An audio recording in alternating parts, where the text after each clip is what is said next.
Bien, vamos a empezar con nuestra reunión de hoy. El día de hoy tenemos a Luan Sánchez, que es economista por la Universidad Pacífico y no acaba, ya sustentó su maestría, ¿no? Su tesis de maestría en sociología por la Pontificia Universidad Católica. Y el día de hoy nos va a compartir un poco el resultado de sus hallazgos, ¿no? Su investigación sobre el consumo de lujo. Entonces, les dejo con Luan y luego ¿no? complementamos con las preguntas y los comentarios. Listo, muchas gracias, Ronald.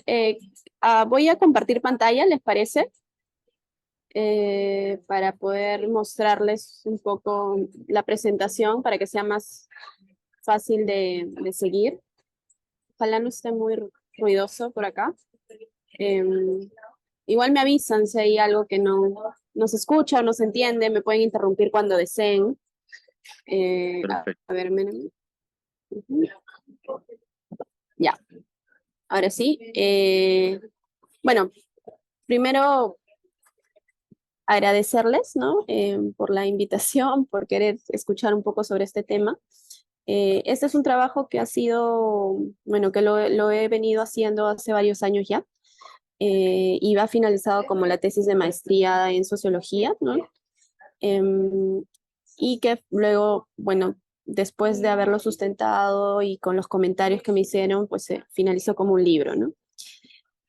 Voy a ser bastante breve en la exposición para luego poder centrarnos, digamos, en los capítulos que hemos podido revisar. Igual teniendo en consideración todas sus consultas o sus dudas o preguntas también. Y bueno, primero, como ya lo saben, esta tesis tiene que ver con sociología del consumo, entonces yo la titulé como Te ven, te tratan, que es básicamente el principal hallazgo que yo integré, digamos, en la investigación, encontré y desarrollé. Y básicamente trabajo estilos de vida de consumidores de ropas, tanto de ropa como accesorios de marcas de lujo en Lima Metropolitana. Y básicamente mi investigación está en torno a una pregunta que para mí era importante de responder, que era por qué habían personas, ¿no? Que invertían en ropa y accesorios de marcas de lujo en Lima Metropolitana, entendiendo que estas marcas, muchas de estas marcas, pues no se comercian aquí, es decir, no necesariamente están en el mercado, pero también por sus altos costos, ¿no? Es bastante costoso poder adquirir un objeto de este tipo y agreguémosle a ello que muchos de estos objetos pues pasan de moda, ¿no? Porque justamente son ropa y accesorios y las ropas y accesorios tienden a ir, digamos, a variar cada vez más debido al fenómeno de la moda, ¿no? Entonces, entonces, para mí era interesante poder explicar de algún modo eh, desde la sociología, no tanto desde la psicología, que es lo que usualmente se hace, sino desde la sociología si existía alguna razón por la que ellos tomaran esa decisión. Bien. ¿Y cuál es mi intención con esto? Pues generar evidencia, ¿no? Porque básicamente este estudio es un estudio empírico, entonces, por tanto, mi intención fue generar evidencia sobre qué función está cumpliendo el lujo o estos objetos, ¿no? Que yo les llamo objetos de lujo, en estas personas que deciden adquirir, ¿no? Y usar y portar estos objetos, ¿no? Entonces yo tenía esta intención de conocer de primera mano cuál es la razón por la que estas personas pues mantienen o intentan adquirir estos objetos, lo hacen efectivamente y luego lo utilizan, ¿no? Bien, y para eso utilicé pues una metodología otra vez muy empírica, diferente un poco a lo que se suele hacer en filosofía, yo creo, que es una metodología más también otra vez, ¿no? De corte más empírico, en el que yo identifiqué pues a una población que muchas veces es considerada oculta y reducida, ¿no? Es decir, no se sabe muy bien dónde están estas personas. Muchas veces es difícil de contactar, ocupada y muchas veces desconfiada. Y bueno, yo utilicé dos estrategias importantes, que es básicamente intenté que personas me pudiesen brindar contactos que también consumieran esos objetos y utilicé informantes, ¿no? Personas que yo sabía que consumían, públicamente decían que consumían lujo y intenté contactarlas con ellas porque pues era lo más fácil para mí, ¿no? Poder contactar con ellas para poder hablar con ellas y luego acceder a sus contactos de algún modo.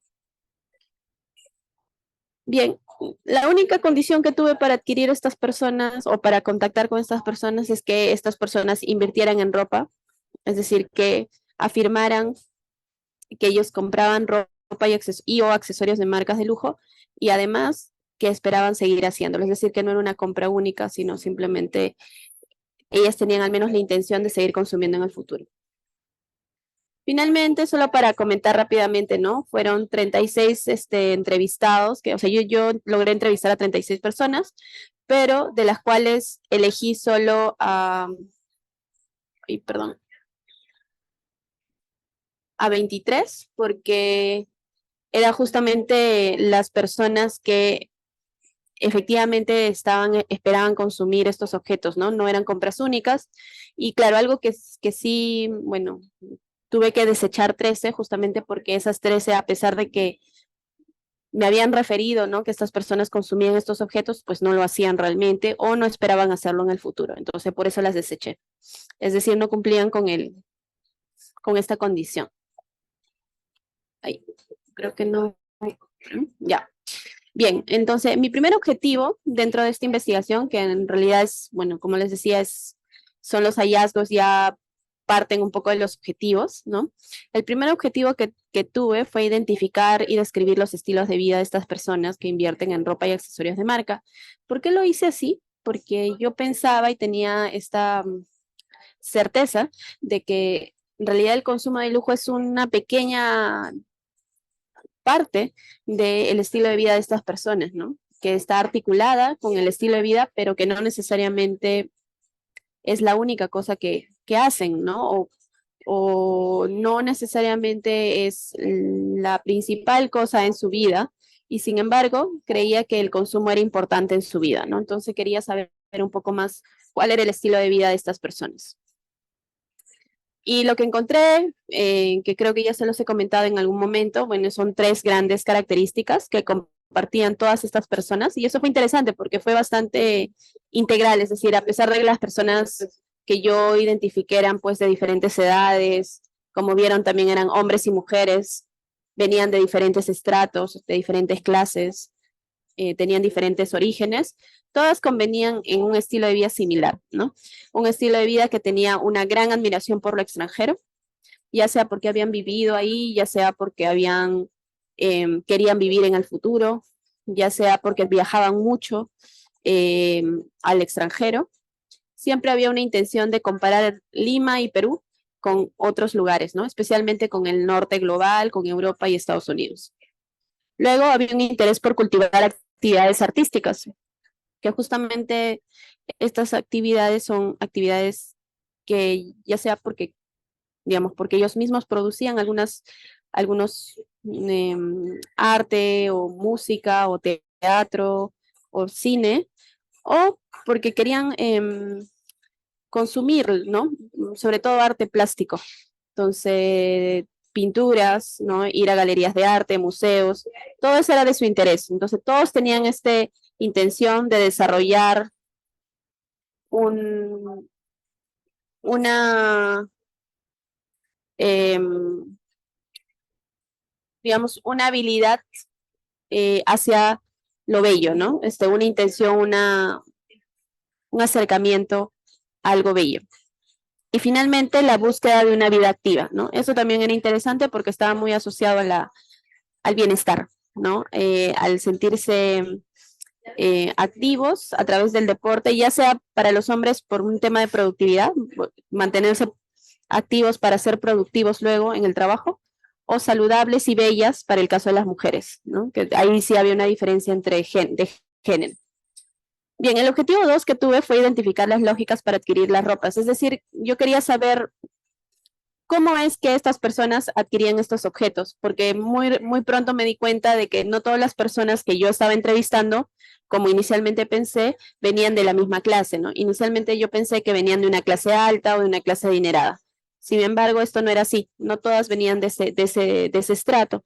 Entonces, lo que yo intenté es básicamente explorar cómo es que, a pesar de no tener pues un presupuesto tan holgado, y cómo es que estas personas adquirían pues la ropa y los accesorios de marca.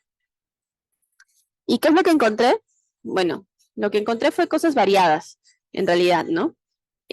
Una de las cosas que creo que bueno, me voy a centrar es el tema de invertir y no gastar en marcas de lujo, ¿no? Había una intención muy fuerte de estas personas de considerar que estos objetos no eran objetos que em, que tenían, digamos, la intención de solo ser gastos que no se van a recuperar, ¿no? Sino había una intención muy clara de que son objetos que en realidad van a redituar una ganancia futura, ¿no? Y lo veían de manera muy racional, ¿no? Especialmente las personas que tenían poco presupuesto para estos objetos, ¿no? Entonces había una suerte de cálculo interno en el cual ellos realmente veían qué tan beneficioso podía ser este objeto en el futuro y cuánto de ese beneficio podía, digamos, podía sopesar el costo o el gasto que estaban haciendo en ese momento, ¿no? Entonces, esa inversión básicamente tenía que ver mucho con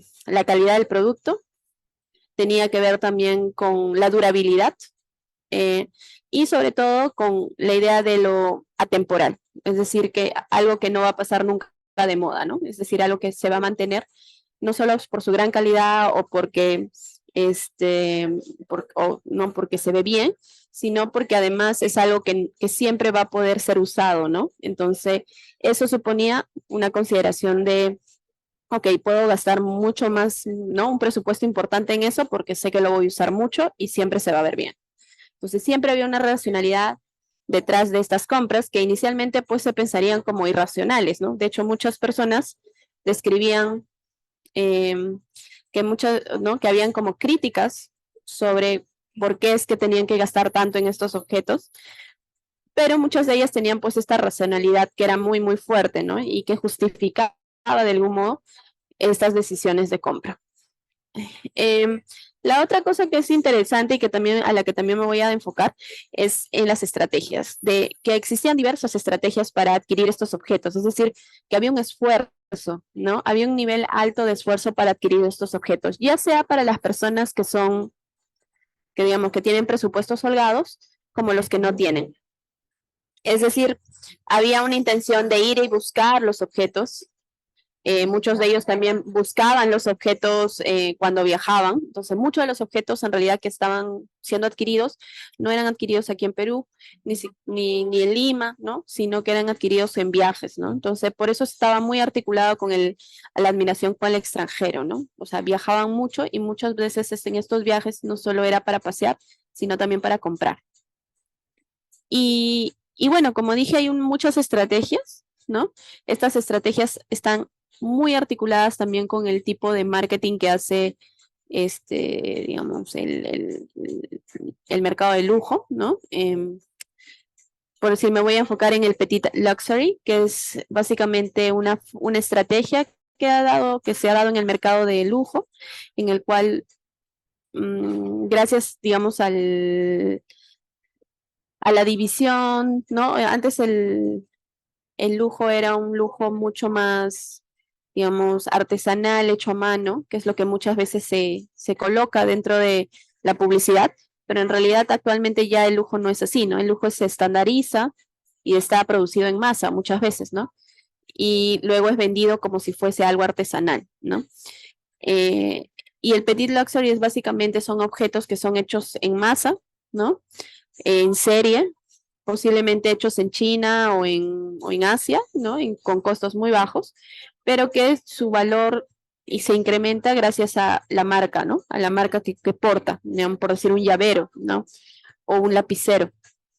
Entonces, estos objetos son considerados, eh, productos de entrada le llaman, porque son productos que justamente son para personas que no tienen mucho presupuesto, pero que quieren participar en adquirir estos objetos, ¿no? Entonces, esa es una estrategia que yo identifiqué en muchas de estas personas, pero que al mismo tiempo también identifiqué por el lado de la oferta, digamos, por el lado de las personas, perdón, por el lado del mercado, ¿no? El mercado también ofrece eso como, como un medio por el cual las personas pueden adquirir estos objetos. Entonces, como digo, había mucha articulación entre la estrategia que elegían las personas y la estrategia que utilizaba el mercado, ¿no? O las empresas para poder incrementar más su demanda o más personas comprando sus productos, ¿no? Eso me pareció bastante interesante porque nunca había um, visto, al menos yo no había encontrado estudios en los que se hiciese tan patente la influencia del mercado dentro de las decisiones de las personas, ¿no? Tan evidentemente como en este caso, en el cual las personas efectivamente ellas pensaban que era una estrategia, o sea, como algo como que ellas habían ideado, ¿no? Como que ellos pensaban, ah, mira, yo hago esto y esto me ayuda y esto, ¿no? Pero en realidad no es que ellos lo habían ideado, ¿no? Sino que en el fondo era una estrategia ya dada por el propio mercado. Um, y de hecho eso lo dicen desde el lado del marketing, desde la publicidad, ¿no? Entonces eso me pareció que es algo interesante, ¿no? De que quería rescatar. Y finalmente, como ahí dice, ¿no? Un alto esfuerzo. En todo momento hay mucho esfuerzo, ya sea para adquirir los objetos, ya sea para encontrar los objetos, eh, para la búsqueda de los objetos, es decir, porque hay también un costo en el buscar. Eh, y ya las personas que son, digamos, de una clase más alta y más privilegiada quizá, sí tenían, digamos, algunos ventajas sobre los otros asociados con el tema de las herencias y los regalos, ¿no? Muchos de ellos obtenían regalos y herencias y lo consideraban como una estrategia también, ¿no? Porque muchos de estas herencias o regalos eran hechos por sus padres o por sus familiares, pero luego pasaban como nuevos, ¿no? Justamente por esta característica que es de gran calidad, eh, y que es atemporal, ¿no? Entonces, creo que eso es algo que también rescato, digamos, de las estrategias, ¿no? Y como digo aquí, hay dos valores importantes dentro del lujo, ¿no? Usualmente se asocia mucho el lujo con algo simbólico, ¿no? Es decir, como un símbolo de estatus, un símbolo de clase, lo que se refiere, ¿no? ¿Qué es lo que significa, digamos, el objeto? ¿Cómo lo interpreto? Pero la verdad es que estas personas también veían bastante, o le daban bastante valor a lo funcional, ¿no? Al objeto en sí mismo y lo que servía, ¿no?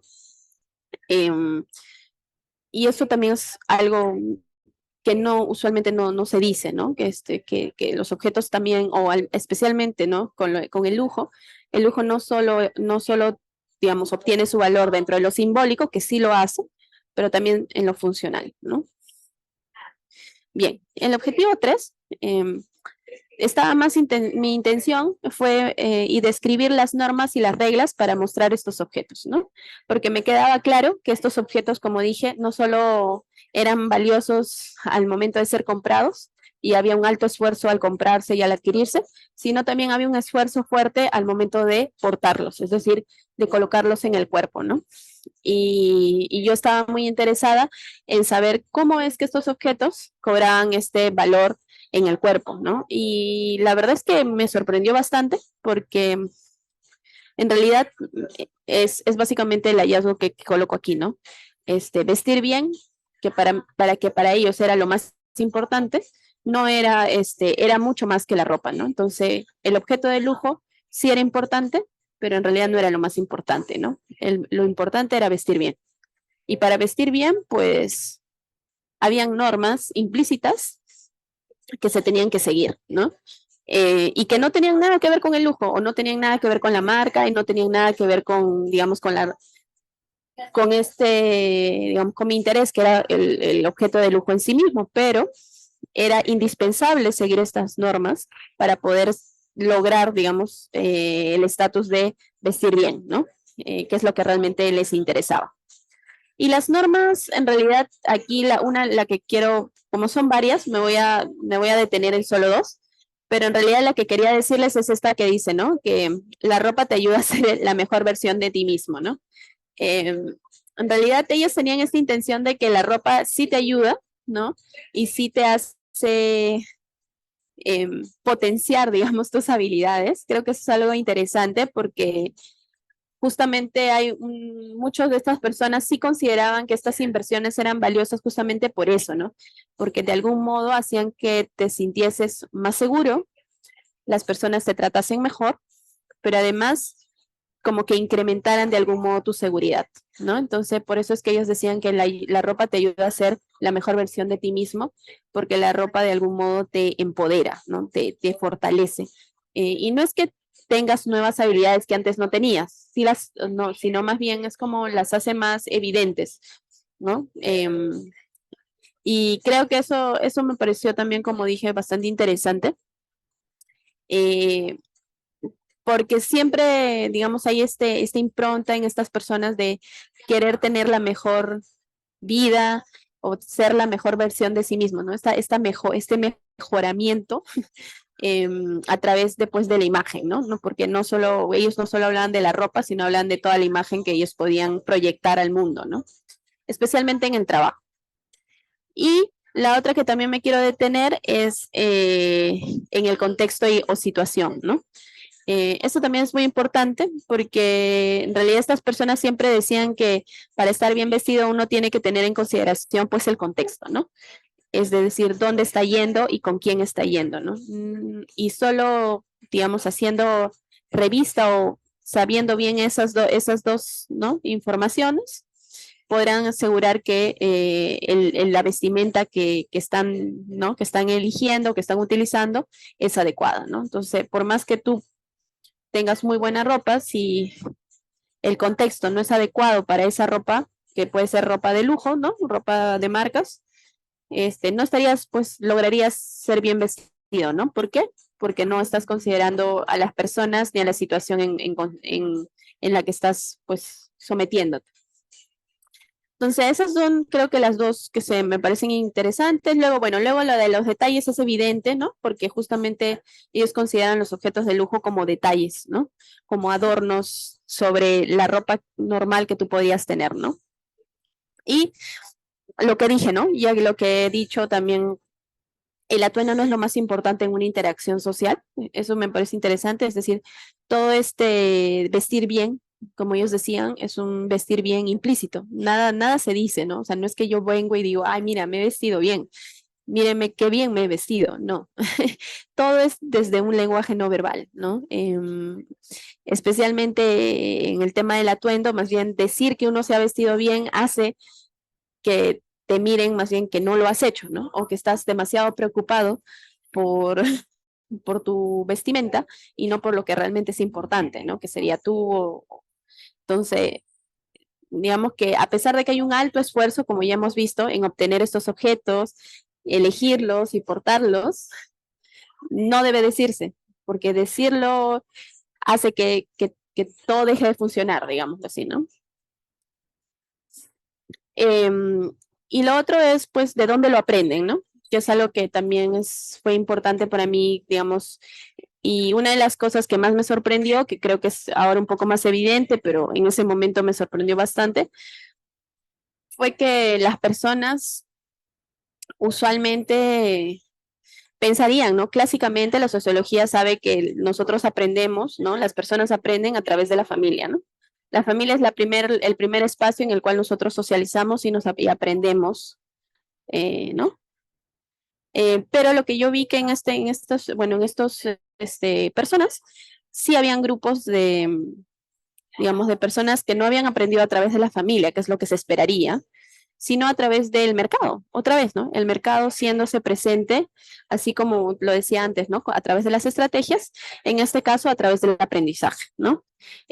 Muchas de estas personas hablaban sobre las revistas y el Internet, ¿no? Las redes sociales, que les habían permitido poder incorporar, digamos, estos conocimientos, ¿no? Estas normas implícitas gracias al mercado. El mercado les enseñaba cómo vestir, el mercado les decía cómo combinar, el mercado les decía qué se tenía que hacer para vestir bien, ¿no? Y ya no tanto la familia y ya no tanto la escuela, que es, como digo, los lugares tradicionales donde uno aprende estas normas, ¿no? Ahora, esto no quiere decir que no haya, digamos, injerencia o influencia de la familia. Sí la hay, ¿no?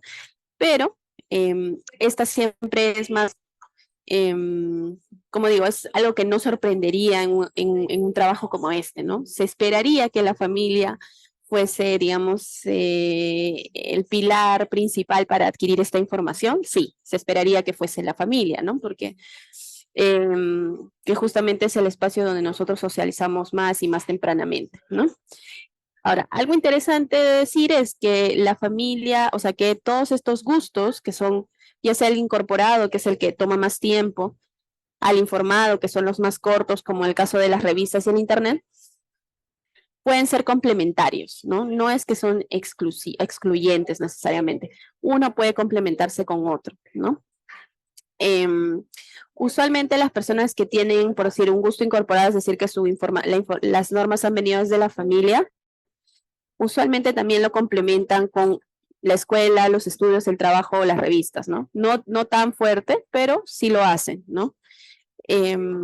Sin embargo, no pasa al revés, ¿no? Quien usualmente ha tenido solo un gusto informado, o perdón, quien le da mucho énfasis a las revistas, al trabajo o a los estudios, ¿no? A ir al extranjero, no necesariamente ha tenido una familia que le ha enseñado estas normas, ¿no?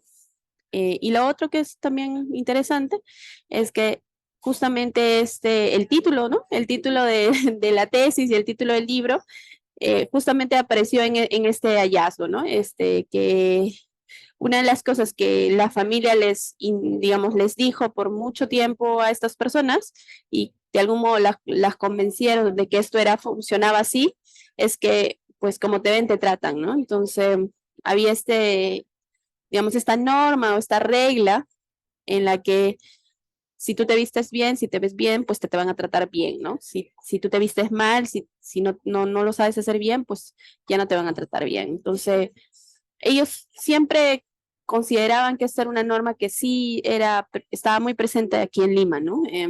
Y que mientras mejor te vistieses, pues mayor oportunidad de ser, digamos, tratado con respeto y de tratarte bien o hasta tratado con ventaja sobre otros, era a través de tu apariencia, ¿no? Entonces, mientras más cuidases tu apariencia, pues era más probable que tratasen bien, ¿no? Entonces, un poco de ahí viene esta frase, ¿no? Bastante conocida también, entiendo. No sé si ustedes la han escuchado alguna vez, pero digamos que es algo que yo al rastrear la frase, es decir, a ver de dónde venía, pues la rastreé hasta Argentina, ¿no? Argentina hay una presentadora de televisión muy antigua que creo que empezó en los 60s, que decía esta frase al iniciar el programa, ¿no? Ese es, al menos de lo que yo he rastreado, esa es la fuente que yo tengo. Pero muchos de ellos decían que sus papás se lo decían, ¿no? Y que sus abuelos se lo decían. Entonces no sé realmente qué tan antigua sea, pero digamos que es algo bastante presente, ¿no? Bien, entonces, solo para recordar, ¿no? Las marcas de lujo son detalles valiosos y significativos, ¿no?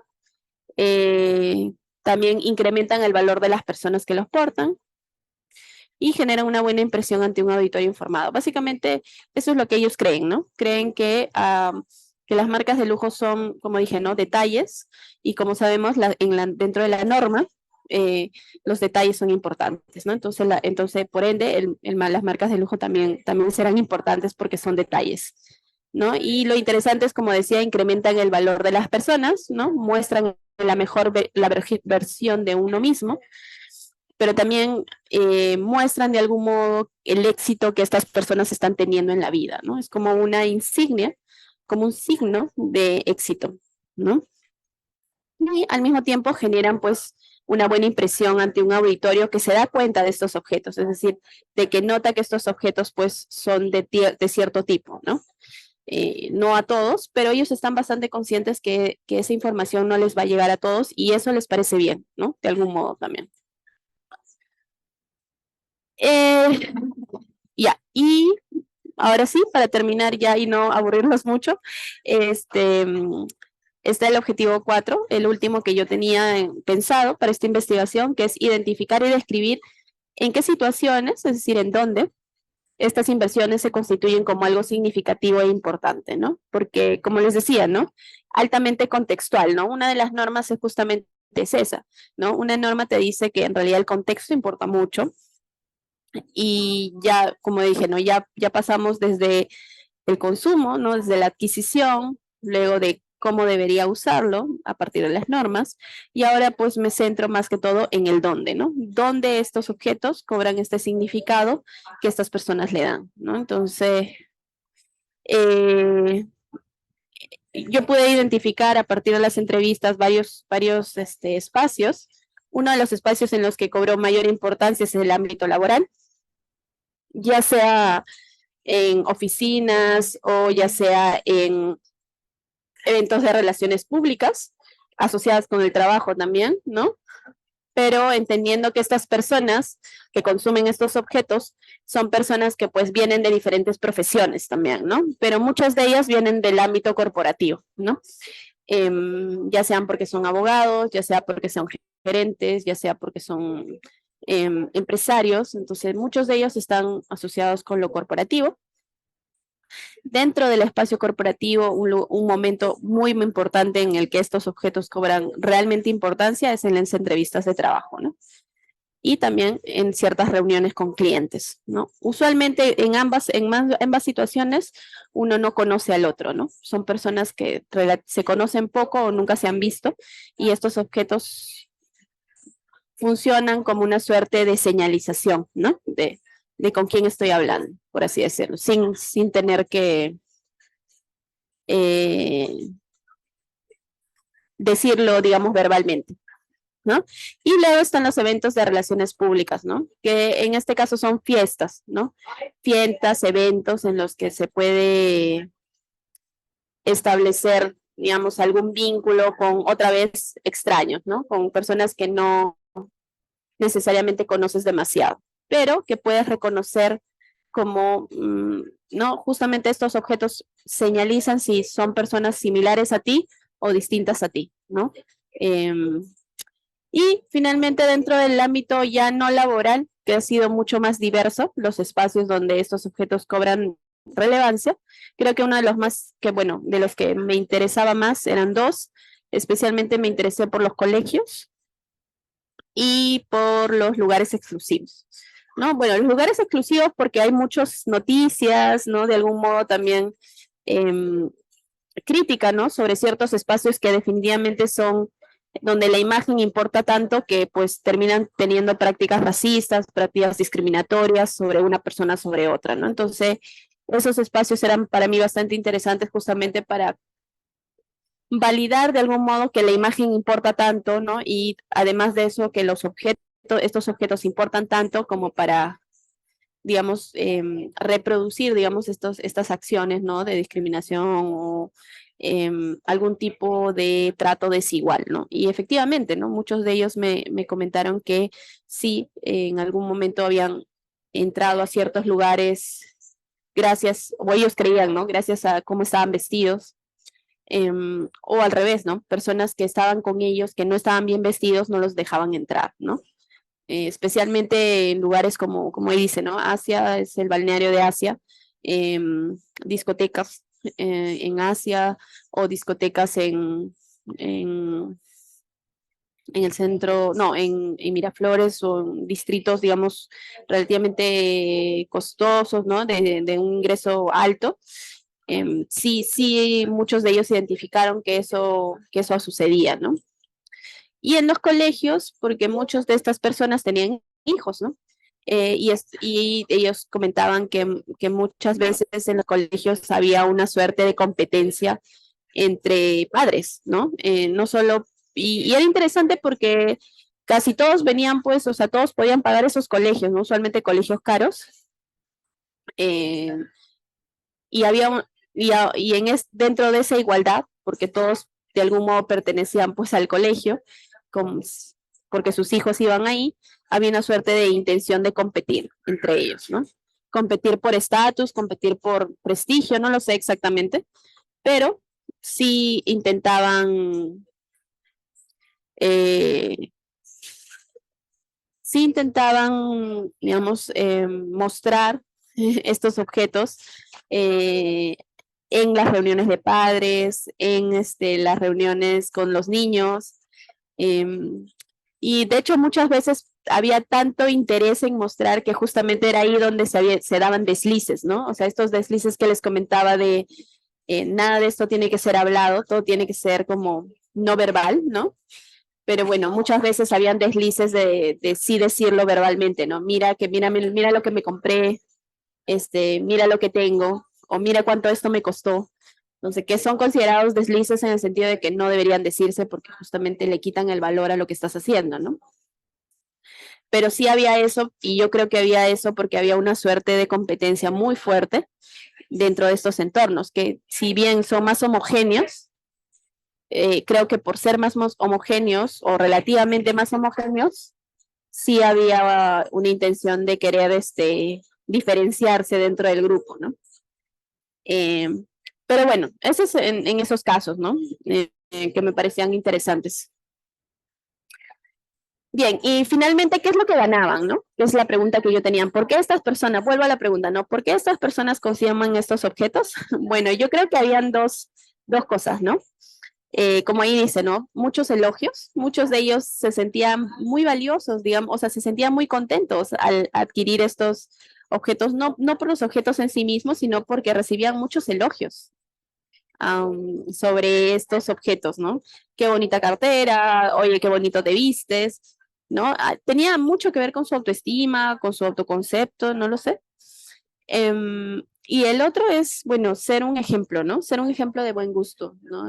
Muchos de ellos decían que los consideraban personas que se vestían muy bien, ¿no? Y que todos le pedían consejo, les pedían o les preguntaban dónde compraban su ropa o ese tipo de cosas. Había como ¿no? Una intención de ser la norma, digamos, ¿no? La persona que se viste mejor en la oficina, la persona que se viste mejor en el colegio, no sé, y tener, o hasta tuve entrevistadas que decían, no, en redes sociales, ¿no? Pongo mi foto y todos me comentan. Entonces sí había mucha ganancia en términos de elogios, de sentirse como una norma, ¿no? O como el ejemplo de los demás. Y sin embargo era algo también velado, ¿no? No es algo que necesariamente decían fácilmente, ¿no? Justamente otra vez porque la norma te dice que no debes decirlo, ¿no? Iría en contra de todo, decir que lo haces por eso, ¿no?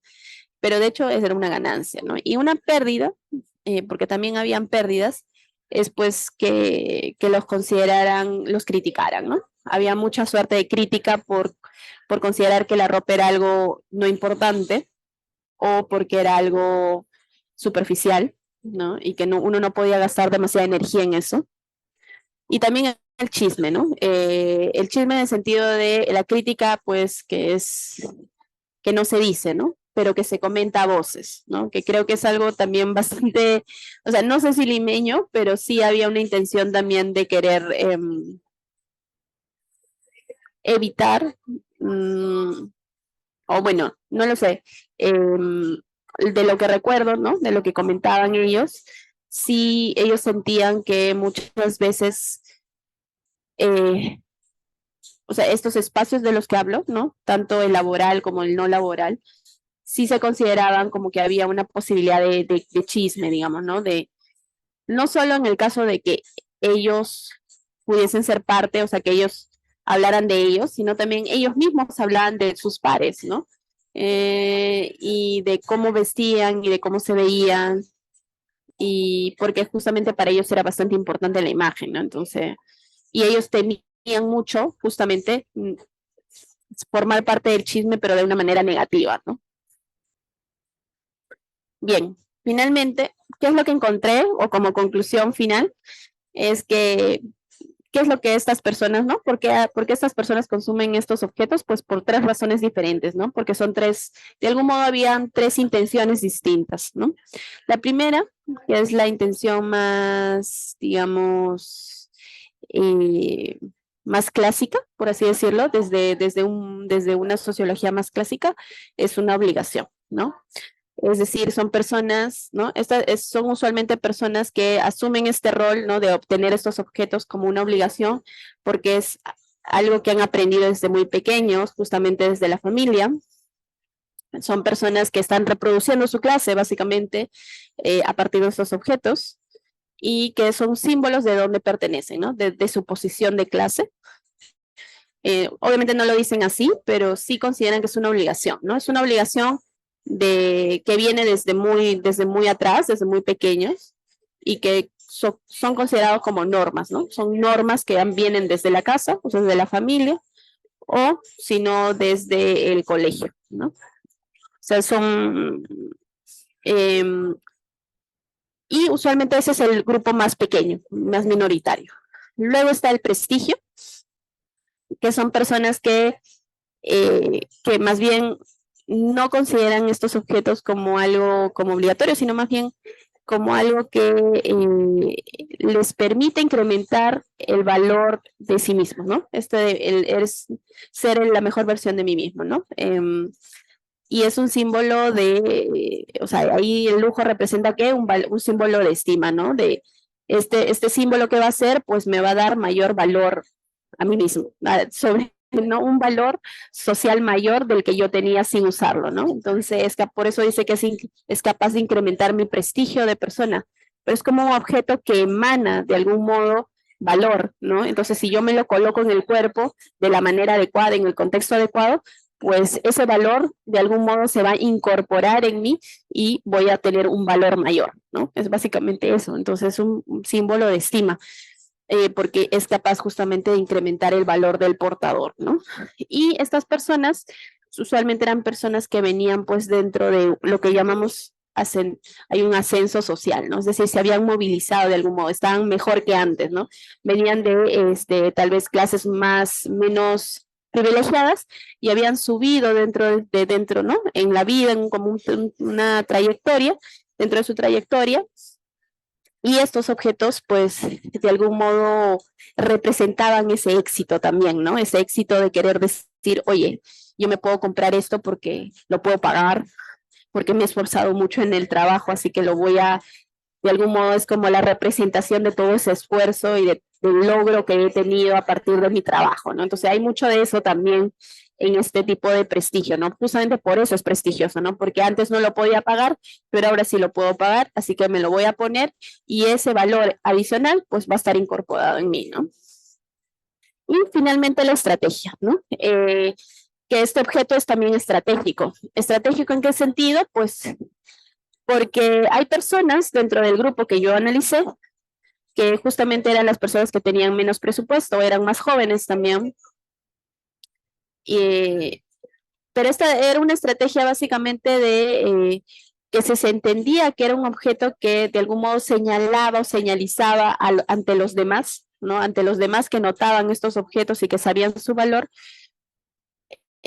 a un grupo muy selecto, ¿no? A un grupo que podríamos decir a un grupo de estatus, ¿no? A un grupo muy selecto que podían conocer estos códigos y que ellos querían de algún modo incorporarse dentro de estos grupos porque sabían que estos grupos le iban a permitir mejorar ¿no? Dentro de su trayectoria, ¿no? Entonces ellos tenían esta convicción de que vestirse bien lo que les iba a permitir es asociarse con personas que estuviesen en una posición mayor o mejor a través de estos objetos, ¿no? Que estos objetos de algún modo los igualaban a ellos y les permitían interactuar de iguales con ellos, ¿no? Y de algún modo eso les permitiría abrir puertas hacia espacios más exclusivos, pero también a más oportunidades, ¿no? Justamente porque mostrarían que ellos también son valiosos, ¿no? De algún modo y conocen los códigos, cosa que no todos saben, ¿no? Y de hecho el que no todos lo sepan es importante, porque si todos lo saben ya no sería, pues ellos ya no serían especiales en ese sentido. Y de manera ya más también generalizada, o bueno, no generalizada, sino para estas personas también era importante porque era un medio de protección, ¿no? Es protegerse de la discriminación. ¿En qué sentido? Pues que ellos decían que estos objetos, al tener pues una carga simbólica importante, les ayudaban a que las personas los trataran mejor, ¿no? Y en algunos casos evitaran que lo discriminaran, ¿no? Eso me parece bastante interesante porque es algo que yo no he visto en ningún otro espacio en términos de hallazgo en otros, digamos, en otros lugares, en otros estudios. No he visto que el lujo sea considerado una estrategia para evitar la discriminación o el maltrato, ¿no? Entonces, eso creo que es un hallazgo bastante, creería yo, de este espacio en el cual vivimos en Lima, ¿no? Que es a veces muy, un espacio bastante violento, ¿no? O en el cual la imagen es tan importante que justamente activa estas prácticas discriminatorias. Entonces, en un espacio de ese tipo, pues el lujo también forma parte de una estrategia para evitar ser maltratado, ¿no? O para que te dejen entrar a lugares que sin esos objetos tal vez no te dejarían entrar, ¿no? Um, y eso, creo que eso es lo que he tratado de, no sé, ojalá no me he extendido demasiado, Ronald, perdóneme si lo he hecho, pero creo que eso sería. Voy a dejar de compartir para si alguien tiene alguna pregunta. Sí, No hay muchas problema. gracias, Luan. Ha estado muy interesante. Así es. Eso. Pues ahora abrimos el espacio para preguntas, comentarios, inquietudes. Y yo te felicito, Luan, por tu presentación, un excelente trabajo. Claro, ahí justo esta parte final que comentabas me hacía recordar cuando antes decían que la plata blanquea, ¿no? Entonces, creo que, claro, he visto también que has trabajado Pierre Bourdieu cuando trabaja la distinción, que generalmente señalaba que las clases dominantes usan todos esos tipos de estrategias, ¿no? De lujo, etcétera. Pero, ¿cómo es que esto se reproduce? O sea, ¿cómo es que, eh, como tú bien decías, ¿no? Como estrategia es utilizada por las clases menos favorecidas precisamente para encontrar ahí espacios, oportunidades, pero al fin y al cabo están reproduciendo, ¿no? Una forma de relación social eh, que hace que yo pensaba en tu título, cuando tú decías, ¿no? Como te ven, te tratan, también sería que como te ven, te pagan, ¿no? Entonces, al final, claro, porque es la manera, es todo eso que tú decías, en realidad yo lo veo más como, tú lo has señalado muy bien, es una inversión, ¿no? O sea, más que el lujo, más que es estar bien, es mantener un estatus que asegura ingresos y los que no lo tienen es acceder a eso para asegurar ingresos. O sea, es una estrategia de inversión propio de ese tipo de clases, de relaciones sociales, pero que, claro, uno dice, bueno, pero esa estrategia o esas prácticas sociales están en realidad bien, se están consolidando, se van ampliando, se van así reproduciendo de una manera infinita, parece ser que sí, ¿no? Porque a no ser que dirán tus intuiciones, tus hallazgos, pero de ser así, claro, preocupa, ¿no? Porque es una vez más, como tú lo has mencionado, el predominio, la dictadura del mercado, ¿no? La lógica del mercado, su forma de relación social se impone y ya, entonces ahí, pues quien no tenga, como tú bien decías, no conozcan esos códigos o esas estrategias, pues quizás no van a poder acceder a a mayores oportunidades, ¿no? No sé si allí, tú qué piensas de este comentario, Luan.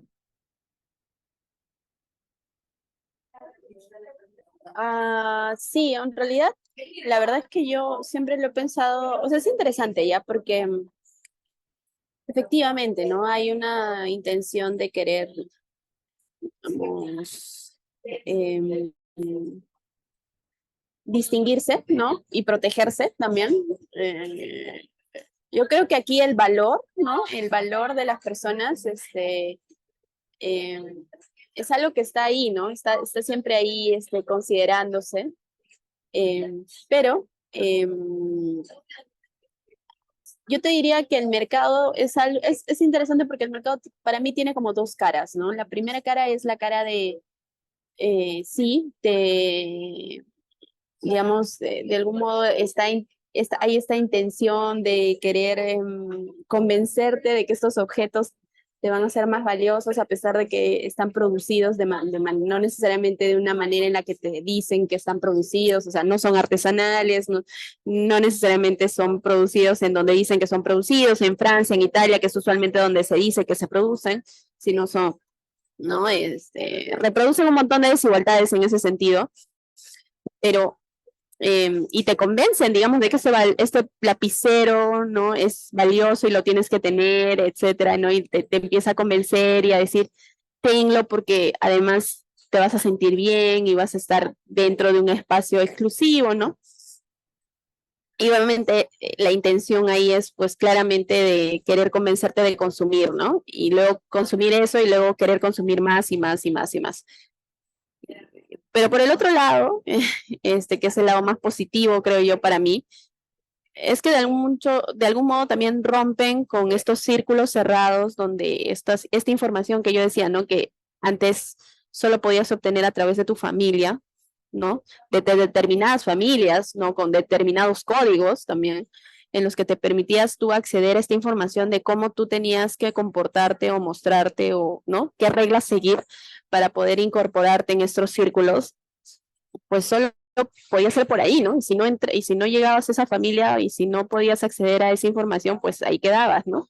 Pero el mercado ya no, ya te permite obtener esta información sin tener que pasar por tener ese tipo de familia o tener ese tipo de, digamos, interacción con ese tipo de personas necesariamente. Entonces, y de ahí, en ese sentido, me parece que es bien disruptor, ¿no? El mercado, o sea, destruye digamos, estos niveles de jerarquías y estos círculos, como digo, ¿no? Esta cerrazón que le llaman los sociólogos, ¿no? Esta cerrazón dentro de estos espacios donde hay información monopolizada, básicamente, ¿no? O sea, que solo la conocen ellos y nadie más. Y el mercado lo quita, ¿no? O sea, destruye eso y justamente yo creo que por ahí, al menos esa es como dije, esa es mi posición, ahí podemos discutir si es así o no, o si ustedes piensan igual, pero para mí justamente ahí es mucho de estos grupos que yo nombraba, ¿no? Personas que son más como obligación, más como prestigio, más como estrategia, están de algún modo también enfrentadas, ¿no? Es que una se opone un poco a la otra, ¿no? Porque los de la obligación pues no quieren que sea una estrategia, evidentemente, ¿no? Porque entonces estarían pues confundiéndolos, ¿no?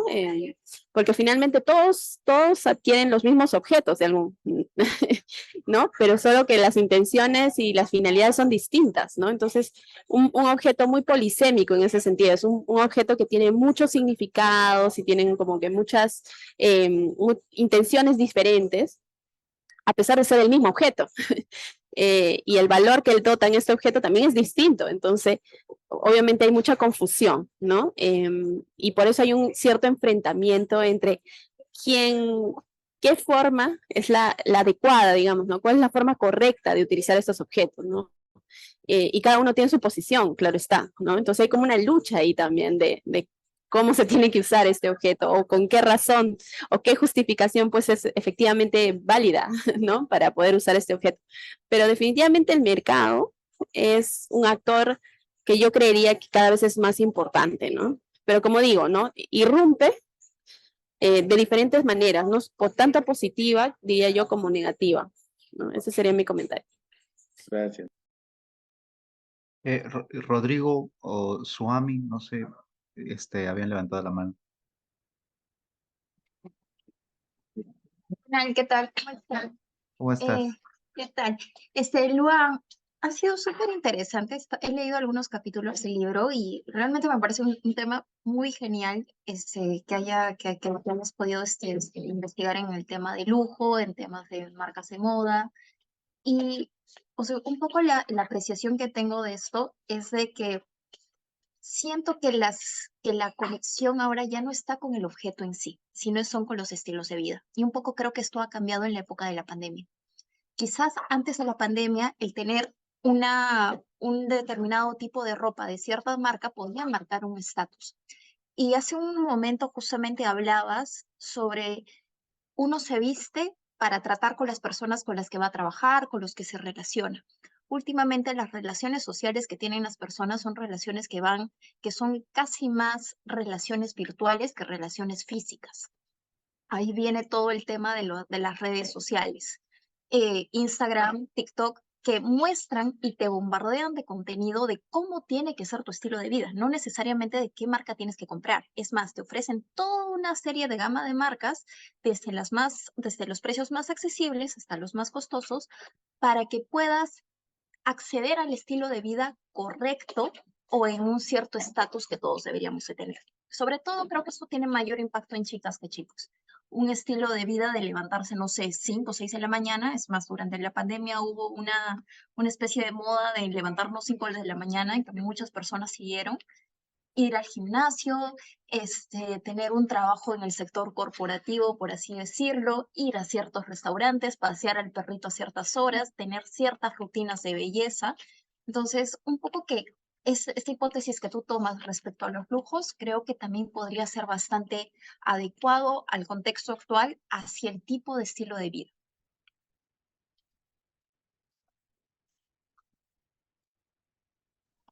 Sea, es posible, ¿no? O sea, definitivamente la pandemia ha cambiado muchas cosas. Este estudio yo lo hice antes de la pandemia, entonces definitivamente es algo que la verdad es que es posible que sí haya modificado todo. Lo que sí puedo decir es,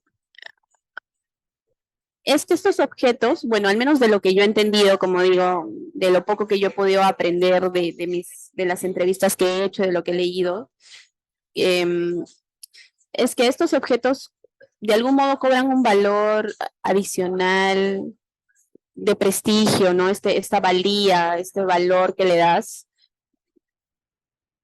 no solo porque algo, o sea, no solo es, digamos, por la marca, sí es por la marca, sí lo es, pero no solo es por eso, sino también por este valor que las personas de algún modo comparten, ¿no?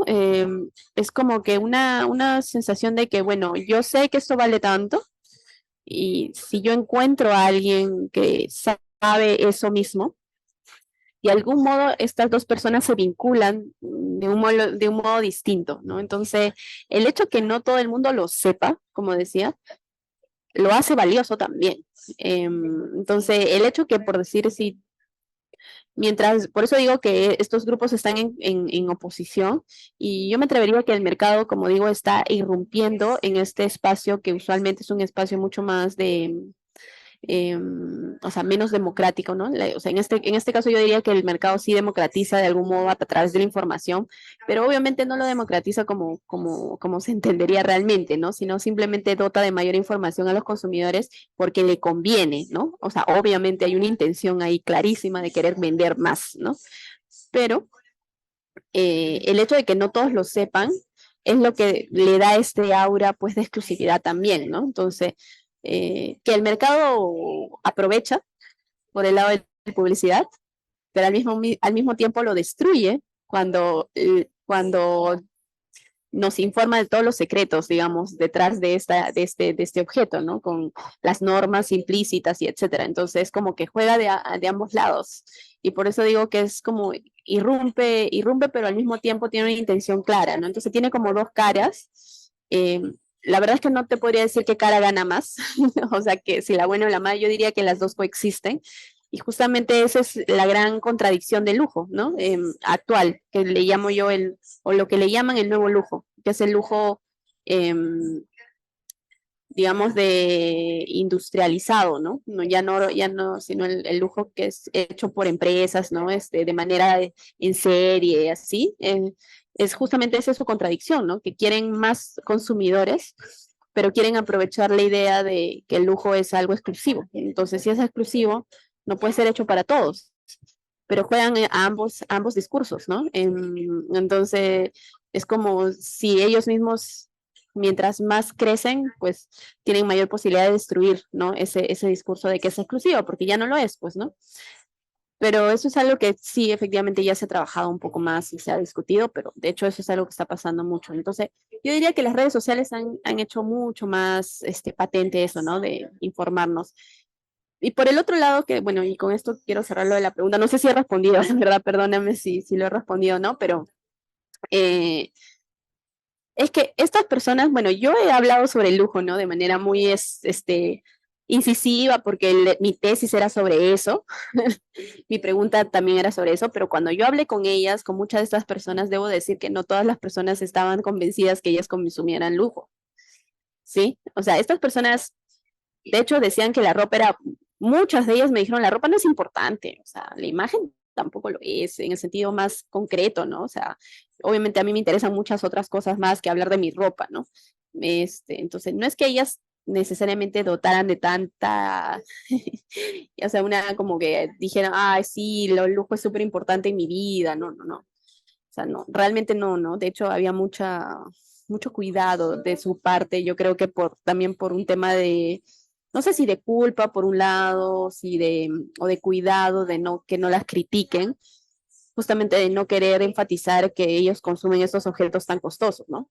O sea, fueron muy pocas personas que directamente dijeron, sí, a mí me importa, me interesa, y no me importa si la gente piensa que soy superficial si lo consumo esto. O sea, serán de las 36 que yo entrevisté, pues no sé, unas 5 o 6 que me habrán dicho así claramente que sí consumen y les gusta y no les importa lo que digan los demás. Todos los demás fueron excesivamente cuidadosos y si revisas el texto te vas a dar cuenta que hay una diversidad de personas y grupos, ¿no? Entonces, definitivamente no todas pues estaban como pensando que son consumidoras de lujo como yo las coloco ahí, ¿no? A pesar de que sí lo eran, porque sí cumplían con este requisito que yo había colocado, ¿no? Pero ellas no se miraban pues a sí mismas así, ¿no? Entonces, yo creo que se miraban más como lo que tú has descrito, ¿no? Un estilo de vida sofisticado, que le gusta mucho la belleza, lo bonito, lo artístico, personas que cuidan de su cuerpo, pero también de su salud. Entonces, ellos se definían así, ¿no? No se definían como una persona que consume lujo, definitivamente no se miraban a sí mismas así. Yo me voy a poner pesado porque voy a llevar el terreno hacia hacia la filosofía, porque en realidad, Sí, perdón, perdón. ahora que revisaba el asunto y bueno, con los comentarios, ¿no? Eh, Estaba pensando yo hace un par de días en otra cosa que le comenté a Rodrigo, bueno, de repente sale en en la conversación, pero en verdad aparece mucho esta idea de de lo fantasmático o de lo fantasmagórico que Benjamin trae en sus reflexiones, ¿no? Es como, porque es esta idea que la has comentado varias veces, ¿no? eh, el objeto de lujo es digamos, es casi constitutivo de una serie de relaciones en las que entramos, es constitutivo de un lenguaje, es constitutivo además de un modo de producción, porque no tiene que ver con la reproducción material, ¿no? Con el trabajo, tiene que ver con eso. Y tiene que ver con lógicas de inversión. Entonces, y sin embargo, tiene que ser sutil, ¿no? No tenemos que hablar de eso, tenemos que hacer como si, ¿no? No existiera.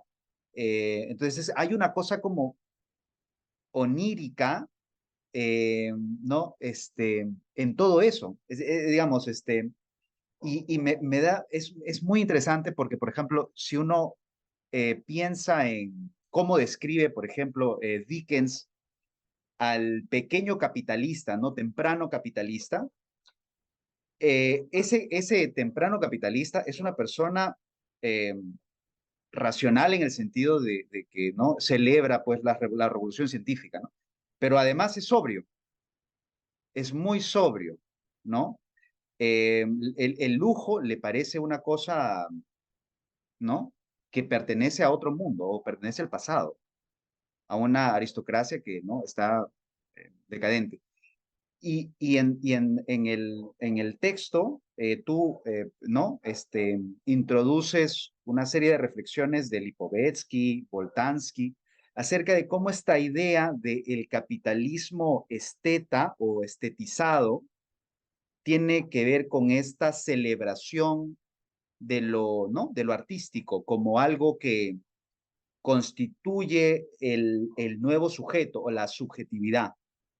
Entonces, es eso, es lo fantasmático, porque es como has dicho también, no es un símbolo de un cierto ascenso social, es un símbolo de éxito, es un símbolo de realización de la vida, ¿no? Es una ética casi. Entonces, eso me parece muy interesante. Solamente que quiero comentar eso, no sé si eso, algo de eso, digamos, te ha parecido también en la investigación, ¿no? Igual lo someto a todos ustedes. Gracias, Ronald, por tu comentario. En realidad no lo he visto de este modo, pero sí creo que, o sea, sí creo que, como dije, ¿no? Como lo dije al inicio, ¿no? Yo creo que el lujo es, o el consumir esos objetos es solo una pequeña partícula en su vida de estas personas, y pero es una partícula que te va a decir mucho sobre la vida de estas personas también, ¿no? O sea, no es solo eso, pero al mismo tiempo, eso pequeñito te dice un montón sobre estas personas o sobre este tipo de persona, porque creo que es eso lo que también entiendo que dicen, ¿no? Es como que es una forma de ver la vida también, es una forma también de colocarse en el mundo, ¿no? Porque estas personas, yo creo que este tema de la belleza, del arte, de lo estético, está muy presente en estas personas, y no solo con el lujo, ¿no? Con el arte también, eh, con esta idea del equilibrio también, por decir el equilibrio en el sentido de esto del, ¿no? El deporte, el cuerpo, el cuidado del cuerpo, o sea, hay como muchas, como digo, muchas partículas que se van como uniendo y se van, pero definitivamente esta idea de la estetización de la vida, que es lo que yo coloco, ¿no? Como una forma de estilo de vida que ellas tienen, esta estetización de la vida, pues obviamente el lujo es una pequeña parte, pero congrega pues muchas decisiones alrededor, y que yo lo vería así, efectivamente, como una ética, ¿no? O sea, y no lo he pensado así, pero definitivamente sí podría ser, ¿no? Porque como digo, yo no creo que eso sea, a mí me sorprendió muchísimo que a pesar de, como digo, esta gran diversidad de edades, trayectorias, orígenes, ¿no? Personas que venían de diferentes lados, que no se conocían, que tenían profesiones distintas, etcétera, tuviesen estas tres características tan marcadas que yo he colocado como estilo de vida, ¿no? Y finalmente que he terminado diciendo que es una estetización de la vida, ¿no? Esta idea de rodearse de cosas bellas, ¿no? Y donde el lujo es solo una parte, ¿no? Es un objeto que también logra ese objetivo, pero solo es eso. Entonces sí te diría que de hecho es algo de lo que me gustaría pensar mucho más, ¿no?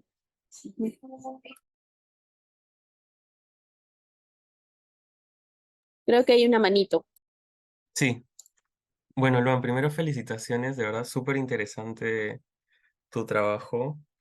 Eh, y mi comentario iba más del lado de Ronald, de ese lado un poco más de filosofía, pero aún así tú lo has marcado, esta contradicción discursiva yo siento que es muy fuerte, en un sentido de que normalmente el fetichismo de la mercancía o la mercancía ocultaba un modo de producción, pero ahora parece que el lujo genera a través de estas contradicciones como un doble fetichismo, porque no solo te está ocultando el modo de producción al marcarse como, o marcar esta diferencia entre el fast fashion o la moda corriente, reciclable, y yo que soy una gran marca de lujo, artesanal, hecha a mano y con productos veganos, ¿no?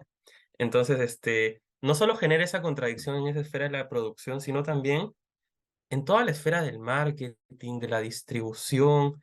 Yo, conozco gente que ha trabajado en marcas de lujo. Tengo una amiga que vive en Canadá que trabaja en una marca muy conocida y me dice, es lo mismo que una fast fashion, es lo mismo que H&M, es lo mismo que... Pero la distribución de los espacios o la sensación que te da la entrada a la tienda es diferente. O sea, tú entras a Ripley, entras a Saga y ves mucha ropa en poco espacio. Entras a una tienda de lujo y ves una vitrina gigante y 3 carteras diferentes. Y parece que solo hay una de cada una. Y te da como una sensación de exclusividad, pero si te das cuenta, atrás en el depósito tienen 100 más. Entonces, ese doble fetichismo es muy fuerte y también se conjuga mucho o es solo una parte también de algo más grande como un estilo de vida de lujo, ¿no? No solo consumimos objetos, sino consumimos o queremos consumir o nos proyectamos como consumidores de un estilo de vida de lujo. Y yo cada vez que abro Instagram veo gente que consume lujo porque su vida es un lujo, o sea, porque ir al gimnasio todos los días 3 horas al día, después pasarte al yoga, desayunar en un café bonito como para poder tomarle una foto bonita al Instagram y almorzar en un restaurante bonito, también es un lujo. Entonces, como que todo se está conjugando de una manera un poco medio perversa. No sé, siento como que todo es como que tan superficial. Yo conozco mucha gente que va a las tiendas, compra ropa carísima, se hace una sesión de fotos para su Instagram y al día siguiente la devuelve porque tiene un plazo de 10 días para devolverla y intenta ocultar la etiqueta en las fotos. Entonces es como, yo no sé hasta qué punto como podemos escapar de eso, porque yo soy consciente de lo que nos quieren vender las marcas de lujo, pero aún así, como persona, cuando me visto un poquito más bonito de lo normal, me siento bien, me siento más seguro, siento que puedo ir a más lugares, siento que tal vez la gente me va a respetar un poco más.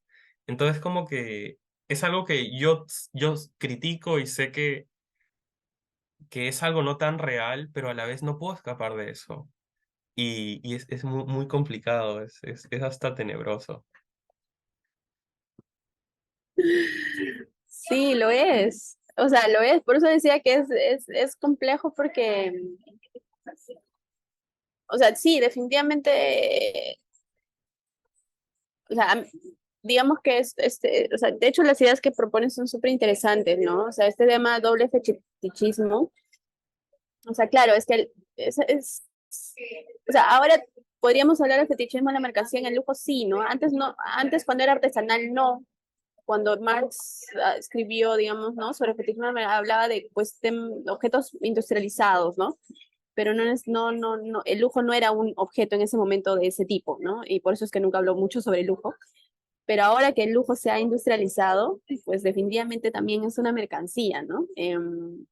Se ha transformado en una mercancía, ¿no? El problema es que, como dije, yo siempre me he preguntado, y eso yo creo que todavía no he logrado dilucidar cuál es la respuesta o hacia dónde va la respuesta de dónde está el valor en el lujo, en este lujo, ¿no? En este objeto de lujo, no sé dónde está el valor, ¿no? O sea, de dónde emana ese valor, pues pareciese que no emana del objeto mismo, ¿no? Sino se lo dotan las personas, pero al mismo tiempo este aura que se genera en torno a la exclusividad, a la unicidad de este objeto, también parece ser móvil, ¿no? Parece que también se coloca en tu cuerpo o en ti también. O sea, es bien particular.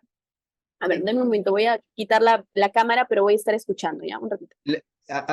Hacia eso iba un poco mi comentario, porque es como si lo que te venden, cuando te venden el objeto de lujo, no es el objeto, aunque las lógicas digan es porque es más calidad o porque durará más o porque funciona mejor.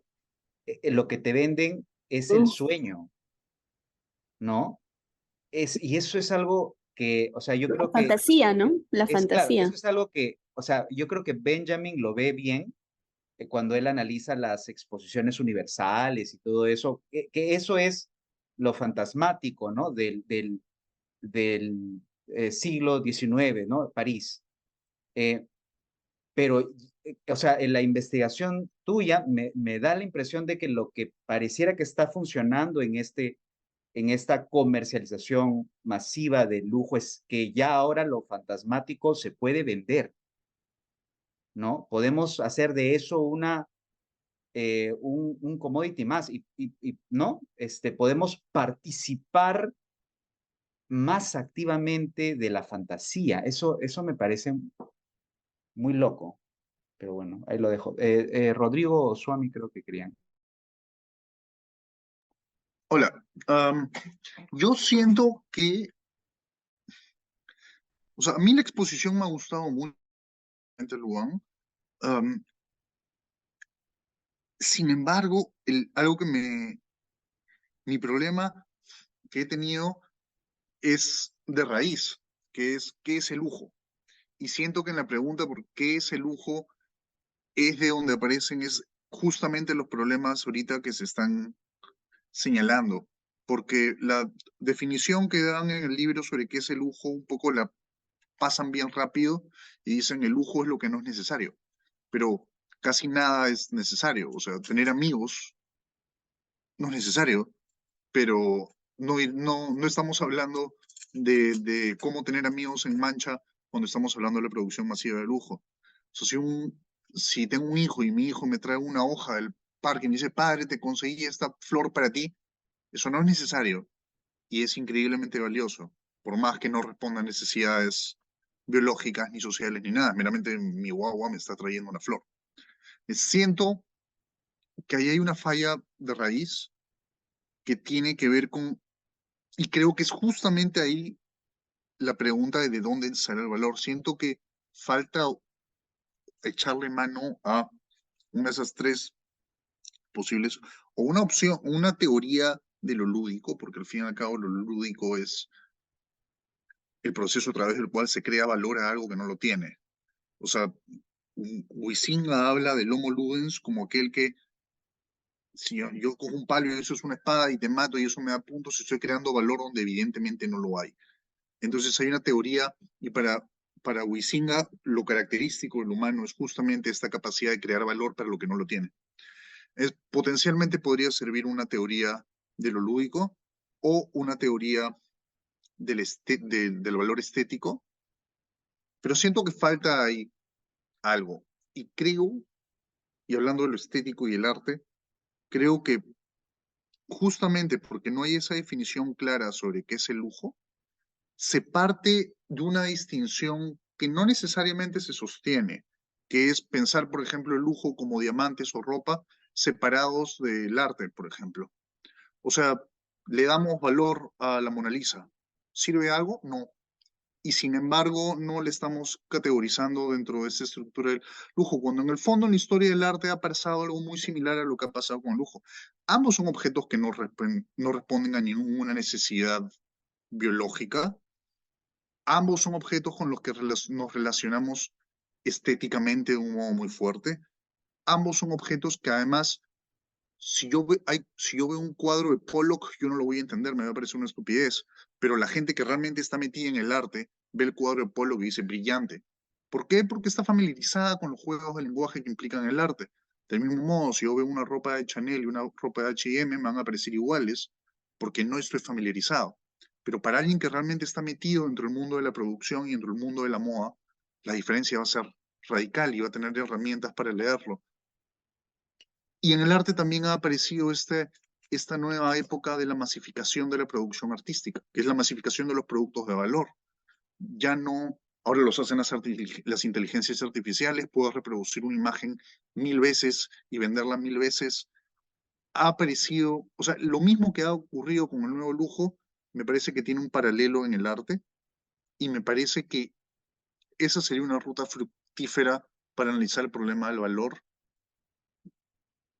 Básicamente porque siento que la pregunta sobre qué es el lujo no ha sido respondida al menos suficientemente para mí y siento que sí hay elementos en la teoría en la teoría de los juegos, en la teoría del arte y en la teoría y en la historia del arte que pueden ser fructíferos.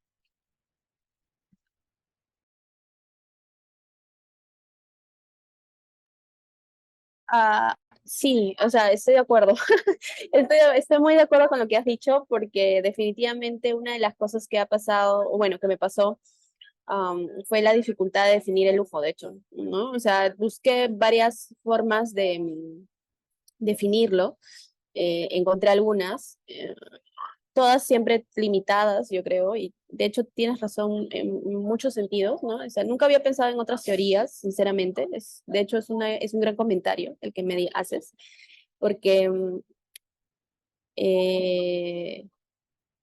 sea, mucha de lo que propones podría ser algo como adicional, ¿no? O sea, justamente en mi caso yo tomé la vía fácil, digamos, o la vía más práctica, que era definir el lujo a través de, pues, del mercado que lo sostiene, ¿no? Que es como un mercado dentro de un sector, dentro del capitalismo, ¿no? Y un sector productivo, digámoslo así.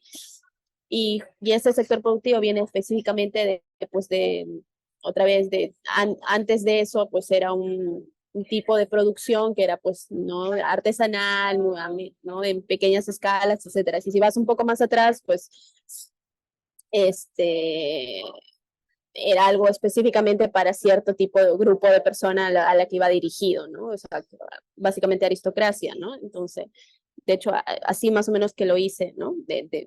O así lo definí, digamos, ¿no? Pero no hay efectivamente una teoría detrás de eso, ni una, ¿no? Y creo que una de las razones que te podría decir de por qué sucedió de ese modo, bueno, uno es porque no, en ese momento no, bueno, creo aún hoy no soy experta en este tema, algo que parecía tan gaseoso, ¿no? Porque justamente esta amplitud de, ¿no? De, ok, el lujo es todo lo que no es necesario, es bastante amplia, pues definitivamente, ¿no? Y tú dices, oye, pero entonces casi nada, pues casi todo es lujo, entonces, ¿no? Entonces, y justamente a mí también me generó mucha dificultad inicial poder definir qué cosa era, ¿no? Pero yo creo que es una buena acotación, ¿no? Es lo que me queda decir, es una buena acotación. De hecho, una de las razones por la que yo empecé a trabajar este tema es justamente tenía mucha curiosidad respecto a de dónde emergía este valor de este objeto que aparentemente, ¿no? Dentro del sistema productivo y si vemos, ¿no? Costos y todo, pues, pues en el objeto no estaba, ¿no? Tal vez en el diseño, pero más allá de eso no se me ocurría, ¿no?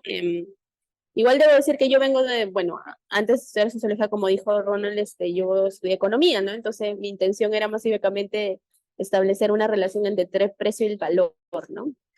Que es algo que ya los economistas no hacen, ¿no? Los economistas neoclásicos ya eliminaron esa pregunta, ¿no? Pero sí, de hecho hay un libro que yo revisé en algún momento sobre la relación entre el lujo y el arte, ¿no? Que también es interesante, ¿no? Pero dado que como yo ya veía que el lujo ya había llegado a un estadio pues ya de un nivel de industrialización, de masificación y todo, entonces preferí seguir ese camino, pero definitivamente es un gran comentario, ¿no? Yo he anotado lo que me has dicho para poder revisarlo a mayor profundidad. Sí.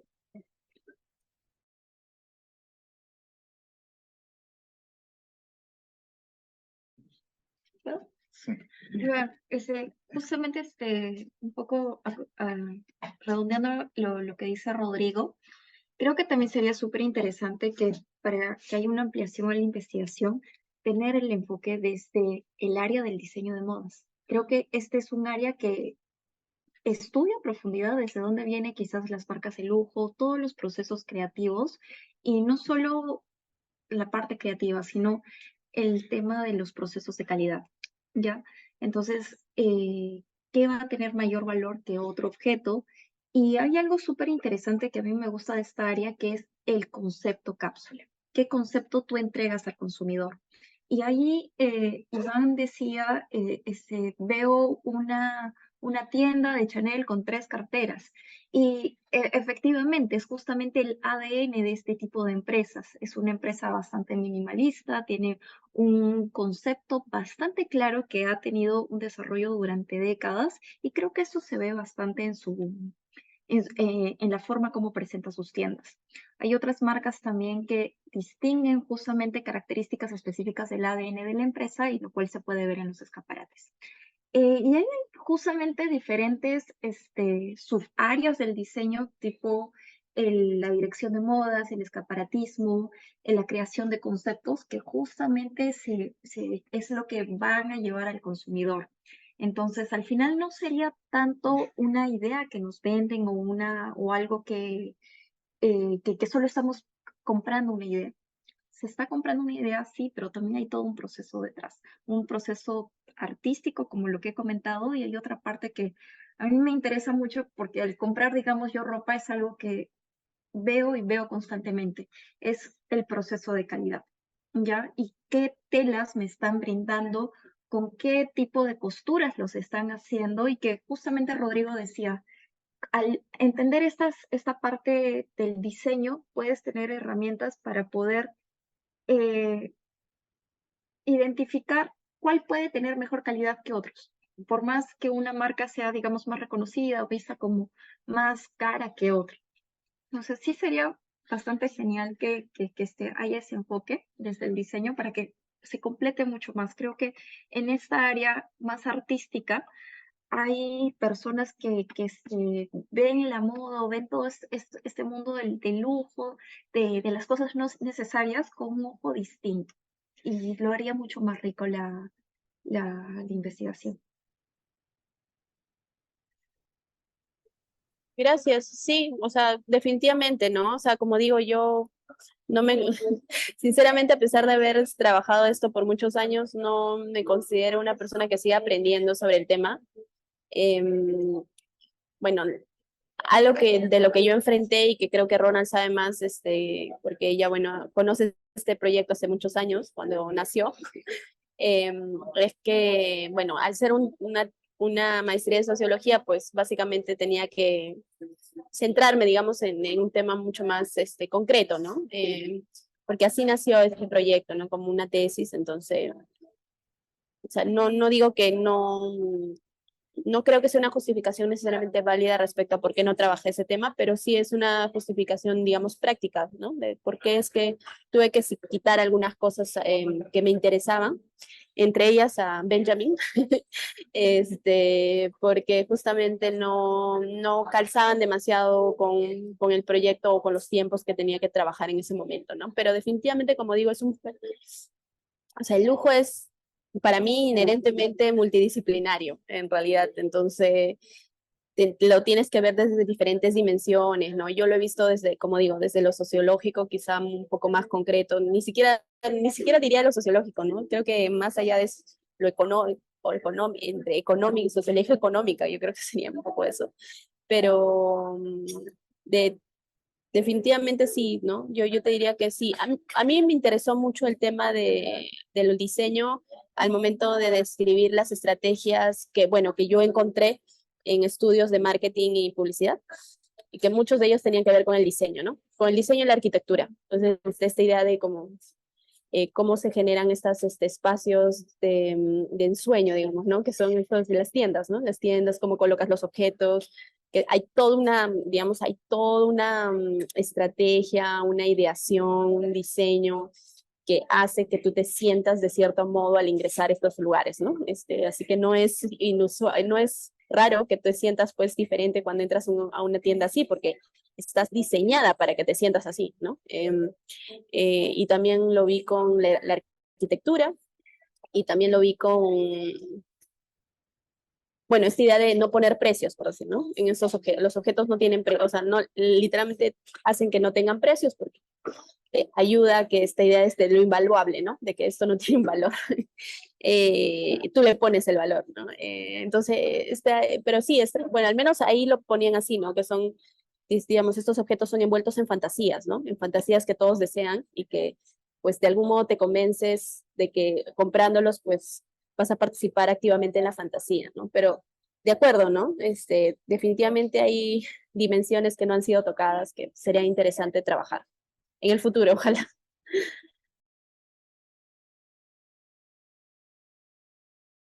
Yo tenía un comentario adicional sobre algo que has comentado hacia el final de tu exposición y que también aparece en las conclusiones, que tiene que ver con las estrategias de adquisición y que comentaste que ese hallazgo te había parecido singular, la idea de cómo es que los consumidores de lujo en tus entrevistas reportan que ellos tienen estrategias de consumo que creen originales, pero que en realidad están como calzadas, ¿no? Con las estrategias de venta, ¿no? De masificación del lujo.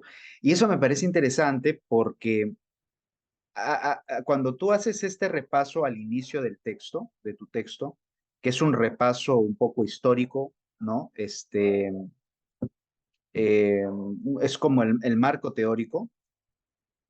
Hay algo que a mí me pareció muy, muy interesante, porque lo que comenta citando Elías es que en el contexto de la corte, eh, consumir lujo implica una especie de capacidad para juzgar, ¿no? Es como un tipo de juicio.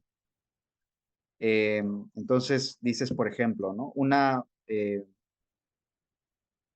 Hablando de la sensibilidad, ¿no? Esta sensibilidad será expresada a través de maneras y de sus bienes. Una forma de lograrlo es tener mundo, que es donde se aprende a distinguir todas las exigencias y el estilo adecuados. Se adquiere la sensibilidad para lo que conviene, se aprende a observar buenas maneras de trato, se alcanza la capacidad de juzgar. Allí nace la facultad de ordenar las ideas, allí se adquiere la pureza en el gusto y en el conocimiento positivo del carácter que es apropiado para cada edificio, ¿no? Entonces, hay como una relación entre, entre el lujo y el razonamiento. Y lo que terminas tú concluyendo es que es el mercado ¿no? de consumo de lujo el que modela el razonamiento de estos consumidores también, ¿no? Los consumidores creen que son originales, pero en realidad no. Entonces, esta idea de la modelación de la subjetividad, pero incluso el razonamiento, a mí me parece muy interesante. No sé si podrías comentarnos algo adicional sobre este tema.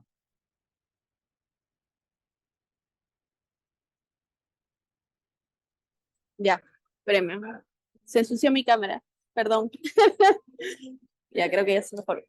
No, no está mejor. Ya, espérame.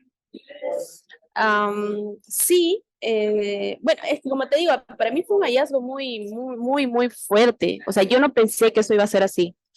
Porque, o sea, dentro de la teoría, o sea, de la sociología del consumo, hay varias teorías sobre, digamos, cómo debe ser entendido el consumo pues, y también el mercado, digamos, ¿no? Pero el mercado, al igual que la cultura, bueno, en verdad, al igual que muchas otras, es una estructura, ¿no? Todas ellas son una estructura. Entonces, definitivamente el capitalismo, ¿no?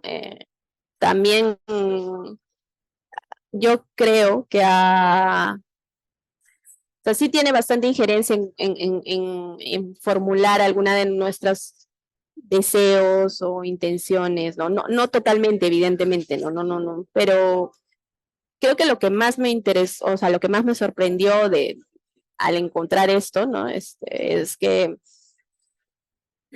para mí, bueno, esa ya es una posición muy personal, podrían muchos de ustedes estar en desacuerdo, pero, o sea, lo que yo vi es que efectivamente el mercado sí limita nuestras opciones, ¿no?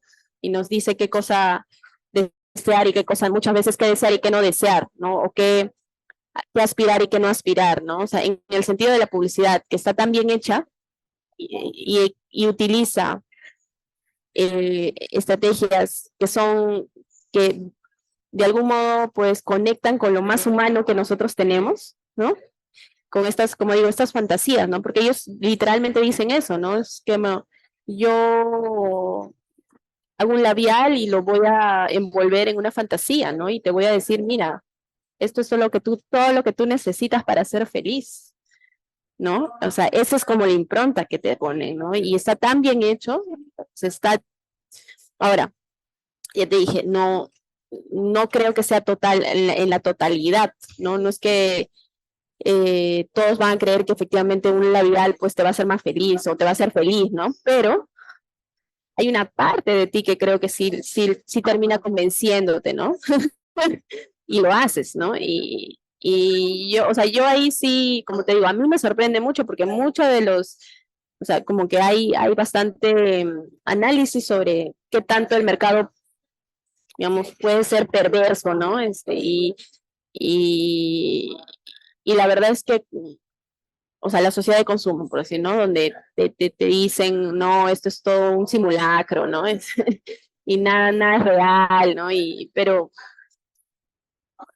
luego ves que en realidad las personas sí pueden discernir y tienen autonomía y pueden, ¿no? Darse cuenta que pues efectivamente eso es una publicidad y no es verdad lo que están colocando, ¿no? Hay una intención detrás. Claro, Pero sinceramente, bueno, no, dime.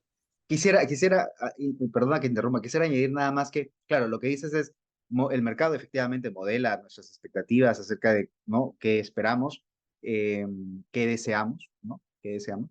Pero lo que me parece más interesante de las conclusiones es que tú dices adicional, también modela cómo razonamos. O sea, estas personas que consumen lujo creen que tienen estrategias racionales de consumo, ¿no? De repente no puedo adquirirlo ahora, pero tengo que irme al outlet a comprarlo porque eso es racional, ¿no? Es una decisión más racional que si consumo, ¿no? A lo loco. O tengo que tener una disciplina de ahorro para poder conseguirlo. Entonces, ya, ese tipo de, o sea, eso es mucho más, eso está mucho más, ¿no? Es otro nivel, es como de metanivel, pues, ¿no? O sea, ya no solamente se determina qué cosa deseo, se determina cómo razono para conseguir aquello que deseo. Sí, o sea, yo te digo, yo sinceramente, o sea, eso por decir de que no es este concepto de estoy invirtiendo y no estoy gastando, yo creo que es una de las formas más fuertes de lo que tú comentas. Yo creo que esa es como, es una forma de, ya sí, de obrar, digamos, de razonar, ¿no? Sobre qué cosa debo o no debo comprar o adquirir en este sistema, digamos, ¿no? Y yo creo que eso ha sido insertado definitivamente por el mercado. O sea, yo creo que ese sería como para mí, ¿no? La máxima prueba, por así decirlo, de que efectivamente el mercado de algún modo nos ha, o sea, incorporado, digamos, nos ha insertado ciertas lógicas, aún no necesariamente, o sea, aún no sé cómo, ¿no? Es difícil saberlo, pero sí creo que existe esa, digamos, esa influencia, ¿no? O sea, te lo digo porque creo que pasa algo similar, o al menos eso ya desde mi experiencia, cuando uno estudia economía, ¿no? Cuando uno estudia economía y te comentan toda esta ideología, digamos, ¿no? Del hombre racional, de que hacemos cálculos y optimizamos y, ¿no? Y minimizamos y maximizamos y bla, bla, bla. Toda esta idea, digamos, de cómo tiene que ser el hombre o cómo tiene que ser el homo economicus, digámoslo así. Eh, Tú empiezas a pensar así también en tu vida, ¿no? Tú te vuelves un homo económico. De hecho, hay estudios específicos sobre ese tema, de que cómo los economistas, o sea, al convertirse en economistas, o sea, personas que están haciendo economía, eh, empiezan a incorporar estas leyes, estas como ideas, leyes, ¿no? Que se te enseñan en la teoría económica más tradicional o más ortodoxa, y cómo las empiezan a incorporar dentro de sus vidas, ¿no? Y se vuelven ellos económicos. Y digamos, su sesgo, están sesgados a cumplir esas teorías, más que personas que no han, digamos, que no han estudiado esa carrera o esa disciplina, ¿no? O sea, yo creo que sí, definitivamente. O sea, y ahí ya estamos ya hablando a niveles mayores, Ronan, como una ideología, ¿no? O sea, estamos hablando de ideología aquí. Aunque nadie lo ha dicho. Es cierto. Comprender. No, de hecho, el mercado estructura mentes y conductas, definitivamente. Así que eso eh, es inevitable, ¿no? Pero claro, el sentido crítico de la persona es lo que habría que rescatar, ¿no? Pero lamentablemente este tipo de sociedad, eh, el mercado tiene una fuerte influencia en mentes y conductas. Y hay un autor, Lipovetsky, estoy recordando, él trabaja mucho ese tema, leer el vacío, felicidad paradójica, ¿no? Son temas donde muestra precisamente cómo esta capacidad que tiene el mercado de redefinir, de crear necesidades irreales, etcétera, ¿no? Bueno, es un tema que no has visto, ¿no? Es toda la parte psicológica, ¿no? Estética, porque qué bueno, tu enfoque ha sido más, como tú bien has dicho, de sociología económica, ¿no? Y es cierto, yo sí me parece interesante ese trabajo. Bueno, gracias, yo los tengo que dejar porque sí, voy a hacer otras cosas. Gracias Eh, a nos todos y vemos. felicitaciones nuevamente, Ángel, Luan. muchas gracias por tu paciencia Ok, infinita. Gracias a nada, todos. En verdad, perdónenme cuídense. que Un no, no, abrazo. Sí. Nos vamos con Rodrigo. Rodrigo, tenías una última. dale, Sí, dale. Dale. Sí, sí. sí, básicamente había estado leyendo justo a Foucault. Tiene que ver directamente con el comentario que estabas haciendo, Ronald, sobre cómo el mercado nos puede enseñar a pensar. Yo lo estaba relacionando un poco con Foucault, sobre cómo la idea de Foucault es cómo determinadas instituciones generan procesos de subjetivación que a la larga son procesos que nos enseñan a pensar sobre qué es lo racional o lo irracional, ¿no? La idea es, la institución médica nos dice cuáles son los modos racionales de lidiar con la enfermedad y cuáles son los modos irracionales para lidiar con la enfermedad, ¿no? Y Foucault enfatiza mucho las estrategias de resistencia. La idea es, si el doctor te dice toma tu pastilla y tú dices no, me voy donde mi curandero, entonces, cosa que tú puedes hacer, eres libre de hacer. O sea, la relación de poder es de poder y no de violencia justamente porque tú eres libre. Si es de violencia, no hay libertad, solo haces lo que sea, pero no es interiorizada. En cambio, cuando el doctor te dice, no vayas al curandero, toma tu pastilla o eres irracional, eso es interiorizado y afecta tu gama de decisiones y afecta el modo en que te relacionas con esas posibilidades. Dices, oh, cuando el doctor te dice toma tu pastilla en lugar de hacer otra cosa, como él tiene una relación de poder sobre ti, tú comienzas a favorecer la opción de que tomas la pastilla frente a las otras, ¿no? Y comienzas a ver las otras como irracionales. Es a partir de esta serie de instituciones como la medicina psiquiátrica, los doctores, la educación, las cárceles, se genera un modelo de buen muchacho, de persona racional, civilizada, que la persona racional civilizada está cuerda, no loca. Va al doctor y le hace caso al doctor. O sea, no solo que está sana, sino que cuando se enferma, va al doctor y el doctor lo sana. La persona puede ser ignorante, pero si vas a la universidad, vas a aprender porque eres un buen muchacho. Todos estos mecanismos a la larga afectan, no te dan como que, no son precisamente mecanismos de información. El doctor no te da la información sobre cómo funciona tu cuerpo, pero se generan regímenes sobre qué es lo racional hacer que modelan un ciudadano racional occidental, ¿no? Ahora, la diferencia es que en Foucault, las instituciones que generan estas relaciones de poder son estatales a la larga. El poder está centralizado en el Estado.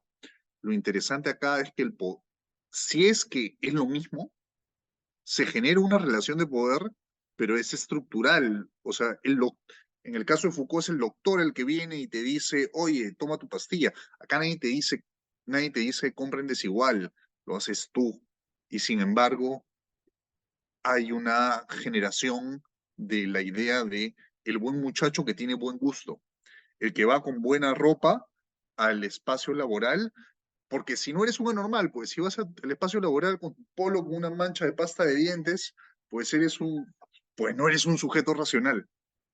Entonces, es interesante porque la teoría de Foucault funciona, pero hay diferencias importantes como que no hay Estado acá, no es Claro, una relación de poder descentralizada. no hay una institución que indique cuáles son los criterios, ¿no? Y sin embargo, o sea, lo que me parece interesantísimo de lo que, o sea, hacia el final lo han identificado como 6 grandes reglas, ¿no? Y todos los participantes del consumo entienden las reglas, todos saben, Mm, ¿no?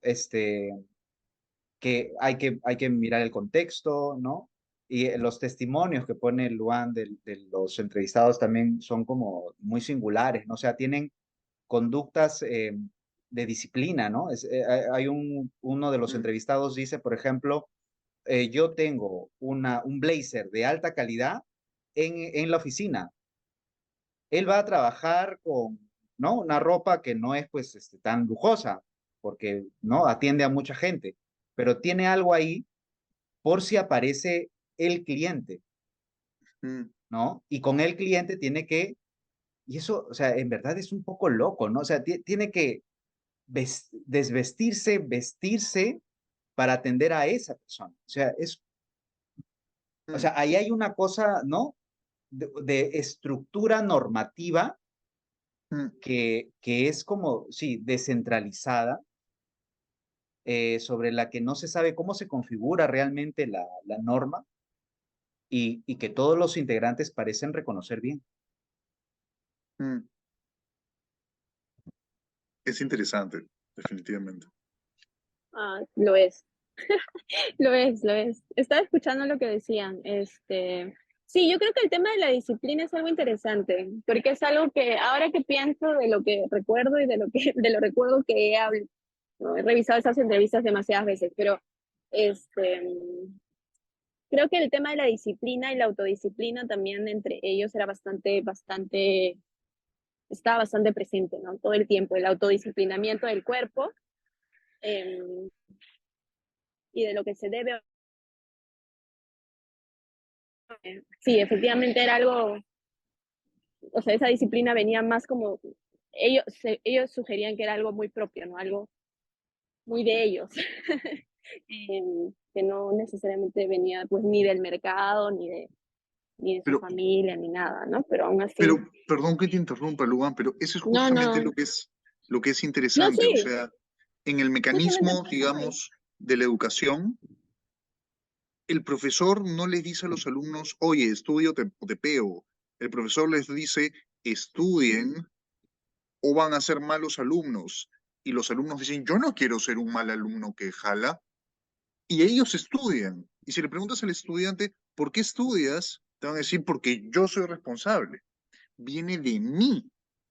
Eso es lo que No, es sí, por eso te interesante. decía. No, claro, claro. No, sí, pues, no, no, o sea, lo que decía es, claro, yo no lo había pensado de ese modo hasta que ustedes lo han comentado, pero creo que están en lo correcto porque, o sea, creo que es justamente ahí está su poder, ¿no? No sa- en que el disciplinamiento está ahí, pero no, claro, es un sujeto que está, que sabe qué debe hacer, pero realmente no sabe de dónde viene, pues, ese imperativo, ¿no? O al menos no lo dice en todo caso. Pero sí, continúa, por favor, perdón que te haya cortado. No, no, yo te corté a ti. Continúa tú. Yo dije lo que tenía. No, no, eso, bueno, decía que me parecía interesante que algo que yo sí noté bastante de bueno, de estas personas es como les decía, ¿no? El autodisciplinamiento era bastante fuerte, ¿no? Y creo que lo que más, en donde se notaba más en el tema del cuerpo, digamos, ¿no? En el poder controlar su cuerpo, digamos, ¿no? La forma de su cuerpo, el tamaño de su cuerpo, cómo se veían. Entonces, por eso el ejercicio era importante, pero no solo el ejercicio, ¿no? La comida, el cuidado, hasta el autocuidado, ¿no? El maquillaje o el no maquillaje, la crema o no la crema, etcétera, ¿no? Como que mucho, pero muy conscientes de que todo era para, digamos, verse bien, ¿no? Y estaba muy asociado con la ropa, ¿no? Porque la ropa tenía que, pues, no solo, o sea, ser bonita, sino que sus cuerpos tenían que ser adecuados para vestir esas ropas, ¿no? Entonces, había todo este cuidado, pues como digo, y ese disciplinamiento que ellos tenían, que era bastante fuerte ahora que lo pienso, que yo nunca había notado. Así que me parece súper interesante lo que comentan por eso, ¿no? Creo que eso es lo que quería decir, ya terminé. Bien, entonces no sé si no hay ningún otro comentario, lo podríamos dejar aquí. Muchas gracias, Luan. Muchas gracias bueno, No, todo. no, no, Ronald, yo quiero agradecerles a ustedes por escucharme, la verdad, a esta hora todavía. Muchas gracias. No, no. No, gracias a ti, Gracias a Luan. ti. Hagamos el Gracias. cherry del libro, por favor. Está en librerías Ibero, ¿no? Para el que quiera conseguirlo. Listo. Entonces nos Oye, quedamos aquí. Luan, sí te quería decir Voy eso. a ¿Por qué parar la tu grabación. texto, por qué tu texto no lo están vendiendo en